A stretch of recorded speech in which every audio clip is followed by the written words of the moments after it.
Coffee சாப்பிட்றீங்களா? டேய் குமார். இல்லை பரவாயில்ல சார், இருக்கட்டும்.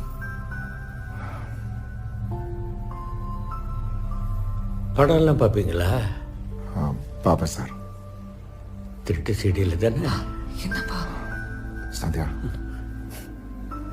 அது சரி, நீங்கள்லாம் அதில் தானே பார்ப்பீங்க. நீங்கள்லாம் தியேட்டருக்கு போய் பார்த்துருந்தா நான் ஏன் இப்படி இருக்க போகிறேன்? ப்ரொடியூசராக இருந்து எத்தனையோ பேருக்கு வாரி வாரி கொடுத்த கை தம்பி, எனக்கு ஒரு டிக்கெட்டு தர மாட்டேன்னு தியேட்டர்லேருந்து கழுத்தை பிடிச்சி வெளியே தள்ளிட்டான். நான் என்ன பைத்தியமா? நான் பைத்தியம்தான், சினிமா பைத்தியம். அப்போ எனக்கு 7-8 வயசு இருக்கும் தம்பி. எம்ஜிஆர் சிவாஜி படம்னா எங்கள் ஊரே அப்படி திருவிழா மாதிரி இருக்கும்.